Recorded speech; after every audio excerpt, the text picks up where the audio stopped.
Bueno, muy buenas, Juan Luis. Hola, buenas tardes. Muy agradecido por haber aceptado asistir a esta entrevista. Y bueno, pues vamos a empezar con la primera pregunta, que es la siguiente. ¿Se confunde muchas veces educar con impartir? Jugamos un papel importante tanto impartiendo tu materia como educando en un sentido más amplio. Si te limitas solo a impartir tu materia, pues evidentemente formarás a lo mejor un buen geógrafo, un buen historiador o un buen matemático, pero a lo mejor no una buena persona, ¿no? Y Juan Luis, ¿hacia dónde nos lleva la educación? Son momentos de incertidumbre, sobre todo porque no cabe duda que la educación forma parte de la política, de la vida pública, de la vida de un país, pero no debe politizarse, ese es el gran inconveniente. Y en España desde hace un tiempo la enseñanza está tremendamente politizada, no hay una política de Estado con respecto a la educación. Cada partido tiene su proyecto sin consensuarlo con el otro o con el resto. Lo primero que hay que hacer es establecer qué modelo de educación queremos. ¿Es responsabilidad de los profesores o de la administración cambiar los métodos de enseñanza? Bueno, la administración marca unas pautas, pero digamos quien lo lleva a la práctica es el profesor en su aula. En el momento que tú, en tu departamento, con un grupo de compañeros, o bien en tu aula con tu alumno, ahí eres tú el que tiene digamos, debes llevar la iniciativa y debes saber a qué terreno conducir lo que te ha marcado la administración. La administración marca unos modelos teóricos que luego a la hora de aplicarlo en determinadas circunstancias pues pueden que no sean válidos. Es decir, el problema de la administración es que siempre para legislar digamos, exponer unas líneas de actuación lo hace gente que no está, digamos, en el tajo, es decir, que no conoce la realidad. De educación hablan, profesores universitarios hablan de educación primaria o de educación secundaria cuando nunca han dado clase en ella. Entonces actúan como expertos desconociendo la realidad y plantean una forma de llevar y entender la educación que luego a la hora de la realidad, de la práctica, no es posible, está fuera de contexto, ¿no? Y Juan Luis, dándose las causas necesarias, si se requisiera, ¿habría que romper las normas? Yo soy partidario de, si no romper las normas, por lo menos cuestionarlas. Y luego si procede, pues vamos a decir adaptarlas. Porque, claro, en la condición de docente uno es funcionario y a ti te paga el jefe, el Estado, ¿no? Entonces tú no puedes contravenir, digamos, las normas. Ahora, adaptarlas y adecuarlas, sí, eso depende de la habilidad de cada uno, ¿no? Y no hay por qué aceptarlas porque hay cantidad de aspectos que verdaderamente había que modificar y cambiar, ¿eh? Pero bueno, a ver.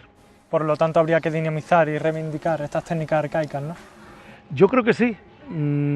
Yo se lo he dicho este año a los alumnos, exactamente el papel que yo estoy haciendo es el mismo que hicieron conmigo hace 50 años. No han cambiado para nada.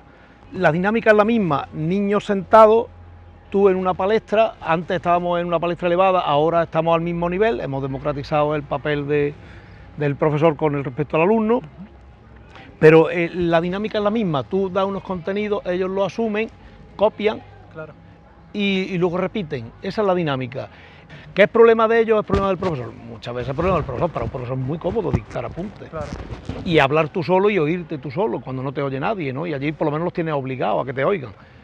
Y le invita a participar y no quieren participar, es decir, expresar su opinión les cuesta muchísimo.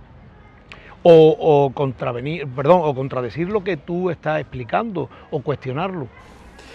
¿Está entre las tareas del profesor motivar a los alumnos? Es una de las tareas fundamentales, ¿no? Si tú no los ilusionas, no despiertas curiosidad en ellos, entonces prácticamente no se van a entregar. Que cada vez es más difícil, sí, eso también es verdad. Ahora cuesta muchísimo motivarlo. Entre otras cosas porque, no sé, cómo no puede tener uno curiosidad con 12, 15, 20 años y dejarse llevar, entrar en una situación de desidia, por ejemplo, el argumento, ¿para qué voy a estudiar si no voy a tener salida? Es que el que tú estudies, el que tú conozcas, no tiene como única salida el que tú encuentres un trabajo, ¿no?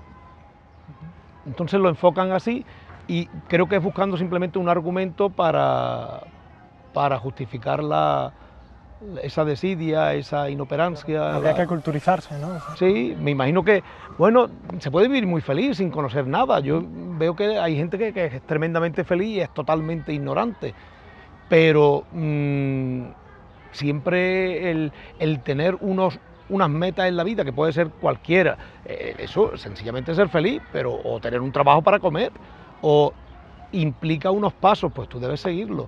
Que los pasos pasan por una formación académica, pues debes cumplirla, ¿no? Claro. Bueno, Einstein dijo en una ocasión: todos somos genios, pero si juzgas a un pez por su habilidad para escalar un árbol, pasará toda su vida pensando que es un estúpido. ¿Los estudiantes se deberían adaptar al sistema educativo o al contrario? Bueno, yo creo que se adaptan perfectamente, son unos adaptados, no lo cuestionan. Y mira que el sistema educativo hace aguas, ¿no? En muchos sentidos, ¿no? Y ellos no lo cuestionan para nada, no lo cuestionan porque es una cuestión puramente de comodidad, ¿no? Yo pienso que efectivamente el profesor juega un papel importante en ese sentido, ¿no? En el sentido de lograr que ellos descubrir las habilidades que tengan, potenciarlas y demás. Pero si ellos no están dispuestos, difícilmente se puede lograr, ¿eh? A veces chocas contra un muro. Pero también es verdad que no hay tiempo para conocer a las personas. Es decir, siempre y cuando tú la enseñanza la plantees con unos criterios puramente economicistas y el rendimiento lo ves, invierto en esto y estos son los beneficios que tengo. Los beneficios aquí se entienden, muchos niños metidos en los centros, todos a partir de una edad y hasta una determinada edad, con lo cual esa es la garantía de que el sistema es bueno, ¿no? El sistema no es bueno. El sistema no es bueno porque ahí, dentro de la misma educación, es imposible detectar y acercarte a los niños. ¿Por qué? Por esos criterios economicistas. En una clase donde hay 30 niños, tú difícilmente puedes dedicarle en 55 minutos o 60 minutos más tiempo. Es una cuestión de números. 30 niños, 60 minutos, 2 minutos por niño. En 2 minutos no te da tiempo a ti conocer a un niño, ni te da tiempo a ver cuáles son sus inquietudes, y ese es un gran fallo. ¿Los estudiantes son ambiciosos respecto a su futuro profesional? Depende de las edades, ¿no? En el tramo de edad que tenemos nosotros, con 12 años, es imposible que ellos tengan claro, salvo excepciones muy reducidas, que lo que quieren. Ya en un bachillerato ya van teniendo una ligera idea de lo que quieren. Y hay niños que son ambiciosos desde pequeños. Y además lo tienen muy claro desde pequeños, pero esos son los menos. El resto están perdidos completamente. Y nosotros además no tenemos tiempo para orientarlos, porque todo se ha convertido en una mera burocracia. La tutoría es burocracia. Tú informas, tú rellenas el informe y demás, pero no hay más. No hay un contacto, entre otras cosas porque no podría estar todos los días viendo a padres, ni todos los días hablando con un alumno. Pero es mucho más productivo 10 minutos hablando con un alumno que 20 horas de explicación sobre algún tema, eso sin duda, vaya. Muy bien. Un expediente académico brillante no es garantía de una carrera profesional fulgurante. Cada vez más se valoran también las habilidades que no se incluyen en los libros de texto. Son las competencias transversales que dan valor añadido. Esto es un texto de Maite Gutiérrez. Sí, sí. La sociedad le da mucha importancia a los títulos universitarios. ¿Por qué se le da más importancia a un título que a la propia habilidad de uno mismo? Un buen expediente no es garantía de un buen profesional, eso no cabe la menor duda, ¿no? Hay gente con unos expedientes espléndidos, son pésimos profesionales, entre otras cosas a lo mejor porque ni siquiera le gusta lo que ha hecho, ¿no? Ahora bien, cada día se exige más esa titulitis, pero es que te lo exigen para todo. La formación profesional, que la gente pueda obtener un título sin necesidad de demostrar que ha hecho unos estudios, sencillamente demuestra la habilidad. Yo creo que eso es un paso interesante. Cada vez más se está teniendo más en cuenta la experiencia y eso la verdad es que es un cambio notorio. Es un cambio notorio, sí, la experiencia deben tenerla muy en cuenta. Ahora, el problema es cómo adquieres tú esa experiencia. Claro. Ahora mismo los jóvenes en cualquier disciplina en la que se vayan a dedicar ¿Cómo pueden ellos verdaderamente demostrar sus habilidades si nunca han tenido la oportunidad de hacerlo? Claro. Y luego los estudios son fundamentalmente teóricos. Es que no hay práctica ninguna, no hay lugar a la práctica.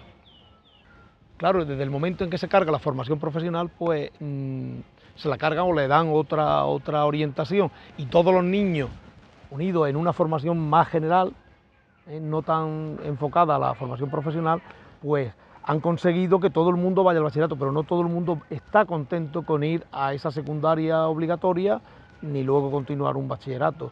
La formación profesional es fundamental. La universidad se ha mitificado. Bueno, Juan Luis, ¿estás a favor o en contra de la huelga de estudiantes? Yo creo que hay que explicar lo que es una huelga y para qué sirve la huelga. De hecho, ellos lo ven, por ejemplo, en historia ven que es una manera de lucha, ¿no? La huelga general no va más ya. Y tienen que entender cuál es el mecanismo de la huelga y que eso lleva unos costes. No están dispuestos a asumir los costes. ¿Sí? En una huelga, cuando yo le explico una huelga y que en una huelga puede haber muertos, puede haber despidos, puede haber represión, ellos no lo entienden. Ellos aquí es, yo hago huelga y por lo tanto, pero sin coste alguno. Tú tienes que tener un coste, estás dispuesto a asumirlo por tu idea de alcanzar ese derecho y no siempre, ¿no? Y bueno, el problema está muchas veces tú le explicas y le hablas de cómo organizar una huelga y no coinciden tu idea con la que ellos tienen de la huelga, es evidente. Bueno, Juan Luis, los estudios están orientados al materialismo, al consumismo y al capitalismo. ¿Es mejor alejarse de esto para buscar una educación más altruista? Eso sería lo ideal, pero sobre todo en los años 80 ese tipo de enseñanza es el que queríamos, pero ahora mismo ha dado una vuelta total, ¿no? Y verdaderamente es complicado. Tú le explicas a un niño, tú no te preocupes, no tiene mayor importancia, tú sé feliz aquí, tú lee, fórmate, reúnete con los amigos, sal, no tiene tanta importancia el que tú saques buenas notas, y luego cuando sale al mundo laboral tú lo has engañado, se encuentra con que el mundo es mucho más duro y demás, un mundo en donde tú eres muy feliz, pero si tú eres un trabajador del campo, un trabajador eventual, tú no podrás tener un nivel de consumo adecuado. Igual hay determinados productos que no vas a acceder a ellos. Bien, ese móvil que llevas, igual te lo vas a pagar porque te lo paga tu padre. Dentro de 15 años no vas a poder pagarlo. Entonces, claro, tú lo puedes educar, con lo cual es un contrasentido, en una enseñanza mucho más y en una actitud ante la vida, al fin y al cabo, ¿no? De ser mucho más generoso y tratar de ser feliz, tratar de ser buen compañero y demás, y luego tú lo enfrentas a un mundo donde es una selva. Eso es un contrasentido. Y en un niño es muy complicado el conjugar las dos cosas. Tienes que ir al máximo, pero pensando que vas a tener unas necesidades que cubrir, pero tampoco te preocupes, también es importante disfrutar. El lograr el término medio, eso ojalá pudiéramos. ¿Son imprescindibles los recursos económicos para una buena educación? Yo creo que no. Mira, yo creo que nunca se ha destinado tanto dinero ni tanto esfuerzo a la educación como ahora. Y se habla de fracaso continuo y estrepitoso. Antes, sencillamente, una pizarra, banca y una tiza. Hay modelos por ahí. El éxito que se mide en los conocimientos que tiene el niño, en la formación que ha adquirido, formación en un sentido amplio. Siempre empleamos, si te das cuenta, criterios puramente económicos. Yo invierto en esto y tengo que sacar estos resultados. Pues fíjate la paradoja, se está invirtiendo mucho y no se saca. Hace 40 años se invertía infinitamente mucho menos dinero y los resultados eran mucho mejores. Entonces, ¿actualmente se utilizan bien esos recursos? Yo creo que se utilizan bien. Por parte del profesorado es capaz de usarlo, pero se cometen errores garrafales. Por ejemplo, en una clase se instala una pizarra digital. Eso es maravilloso, es que eso es, yo creo que es uno de los grandes aciertos. Una pizarra digital que puede valer 3.000 euros, no es que no lo sé cuánto puede valer. En cambio, una política totalmente equivocada es dotar a cada niño de un pequeño ordenador. Luis, para cambiar un poco de tema, Sí. ¿realmente aprendemos de la historia? Si aprendiéramos no cometeríamos los errores que cometemos ahora, ojalá. ¿No? Aquello siempre empezaba yo, bueno, la historia sirve para estudiar los hechos que han ocurrido para no volver a repetirlo. Eso es mentira, lo volvemos a repetir y tropezamos no una, dos, tres, cuatro. Esta es la última gran guerra, la Primera Guerra Mundial, Sociedad de Naciones, ya no va a haber más guerra. Esto vamos a discutir antes de sacar los tanques a la calle. Segunda Guerra Mundial. No, pero bueno, fue por el enfrentamiento, los fascismo y democracia. Esto no va a volver a ocurrir. ¿Cómo es que no ocurre? En los años 90, a 1 hora y media de avión de aquí, en Yugoslavia, y seguimos cometiendo los mismos errores. Errores que yo no sé por qué motivo no se solucionan. En nuestro caso, por ejemplo, ahora, con el tema del cambio de monarca, esto debía estar solucionado. Es decir, cometemos un error cuando una constitución que se debería haber reformado no se ha reformado. Y ahora deprisa y corriendo, en una mañana, pues sacan una ley de abdicación, el problema sucesorio no está claro, se contradice, no han tenido tiempo, pues deberíamos haber aprendido, es decir, para marcar un camino mucho más seguro. No tenemos por qué caminar ahora en esta inseguridad, ¿no? Entonces no se aprende. Y Juan Luis, ¿estamos entonces al borde de una etapa histórica? Yo creo que sí. Yo creo que sí. Si entendemos etapas como un cambio, estamos en un proceso de cambio, un cambio incierto, pero un cambio. Un cambio desde el punto de vista económico y social importantísimo. Lo estamos viendo, la misma crisis, sí, efectivamente, mucha crisis, crisis ha habido muchas. Y crisis del capitalismo ni te cuento. Pero hay un problema mucho más grave. Es cómo la crisis está influyendo en el comportamiento humano. Eso sí que es preocupante. Esto es un cambio. Va a ocurrir, digamos, con este renacimiento de los regímenes o de las tendencias ideológicas totalitarias a lo que ocurrió en los años 30. Yo creo que no. Vamos, no creo que no, porque no le conviene directamente al capitalismo que eso ocurra. Claro. Entonces, cambio profundo, sí, sobre todo cambio social. El cambio económico no, el capitalismo se va a adaptar perfectamente, o sea que va a salir viviendo y va a seguir viviendo muy bien, y va a salir muy fortalecido de la crisis, eso sin lugar a dudas. Pero como crisis social sí que es preocupante, sobre todo por las relaciones entre los individuos, que yo cada vez veo más insolidarias. Juan Luis, una pregunta un poco para cambiar. ¿Religión como cultura o como creencia? Claro, depende a quién le pregunte. Me pregunta a mí, claro. Me pregunta a mí y yo te digo religión como cultura. Evidentemente, cuando uno explica una determinada cultura, el fenómeno religioso es una parte importantísima. Sí. Es decir, qué idea tengo yo del mundo, la cosmogonía, la mitología, la leyenda o la misma religión. Eso es parte de una cultura y yo lo entiendo como un hecho cultural y así se explica. Como creencia, evidentemente, es algo personal. Yo creo que eso es una cosa puramente privada. No lo entiendo como una manifestación pública. La cultura sí como algo mucho más público, pero la creencia como algo más privado. Es un acto muy íntimo. Sí. Se cree o no se cree y cree en lo que quieres creer, ¿no? ¿Y crees correcto que forme parte del sistema educativo? Ningún tipo de adoctrinamiento, ni religioso ni político, debe formar parte del sistema educativo. Nada más que nos fijamos en que si van a poner la religión o no van a poner la religión en los colegios. Y está bien, pero también hay un adoctrinamiento político y ese se va soltando ahí poco a poco. Evidentemente uno no es aséptico. Si cuando tú estás explicando, lo explicas desde tu óptica. Lo que sí debes tener un gran cuidado es no manipular. Desde ese punto de vista, como un elenco de valores, la religión yo creo que debe darse en los colegios. Ahora bien, mi postura sería dar el fenómeno o el hecho religioso, estudiar religiones, historia de las religiones, sí, que de alguna manera en un tiempo ha estado puesta como le llamaban una alternativa o algo así, ¿no? Esta pregunta más íntima, ¿con qué corriente filosófica o ideológica te identificas? Está tan íntima como la anterior, la de la creencia, ¿verdad? Yo me he identificado desde desde los primeros momentos en el bachillerato, primer año de carrera, con una corriente ideológica marxista. A mí siempre me ha atraído.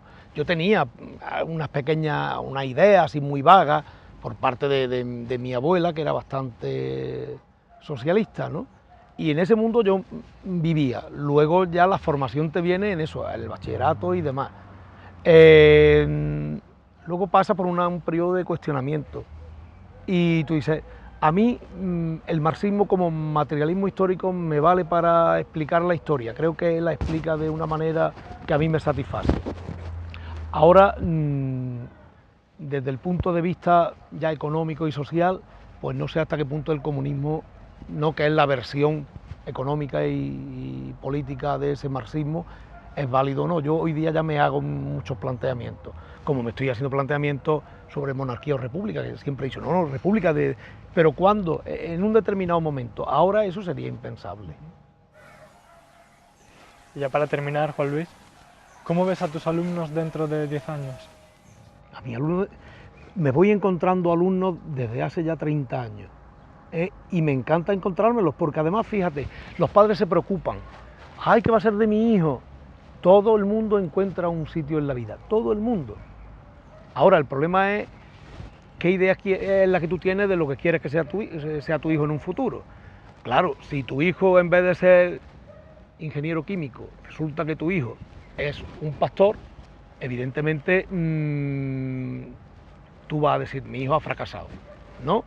Ahora, cuando hablo con los padres siempre les digo, todos encuentran su sitio, y dentro de 10 años, los que yo le había dado clase hace 20, a los 10 años ya estaban todos situados, y los que veo ahora, yo lo veo que todos van a encontrar su sitio, seguro que todos encuentran lo que quieren. Lo que pasa es que la vida está llena esto es una carrera de obstáculos, y tú vas salvando los obstáculos, o los rodeas, pero al final todo el mundo llega a la meta. Lo único importante, con la pregunta que tú me hacías, que sean felices. Es decir, si tú enfocas solo y exclusivamente tu formación profesional o académica y demás para obtener una meta, y una meta que se cifre en el prestigio social, entonces tú estás equivocado. Ahora, si tu meta es estar contento y estar bien contigo y con la gente que te rodea, yo creo que eso es importante. Y yo creo que la inmensa mayoría de ellos van a estar. Incluso este que te hablaba que quiere ser cabrero, va a ser un cabrero feliz. Su padre va a estar enfadado porque no va a llegar a lo que era, pero el niño seguro que está leyendo a lo mejor poemas de Miguel Hernández, y es feliz. ¿Y tú cómo te ves, Juan Luis? Yo me veo felizmente jubilado. Dentro de 10 años, mira, me veo... Yo no quiero irme de la enseñanza. A mí me dicen, ¿tú te quieres jubilar? Y yo digo, inmediatamente, la fecha la tengo ya. 6 de septiembre de 2017 doy mi última clase. Pero uno es docente, uno tiene que seguir enseñando. Para mí la situación ideal sería, cuando te falla ya la memoria o te falta, es poder todavía seguir enseñando, como sea, ¿no? O en el medio que sea. Pero vamos, yo particularmente me voy a dedicar a investigar. Tengo muchísimas cosas que he dejado ahí en el aire y en los cajones, y me imagino que tendré tiempo para investigar, si no me mandan otras cosas, que espero alejarme todo lo posible de las tareas domésticas, porque si no me voy a convertir. Tampoco quiero ponerme la gorrilla y el móvil en el cinturón y ponerme a ver obras, no me veo así.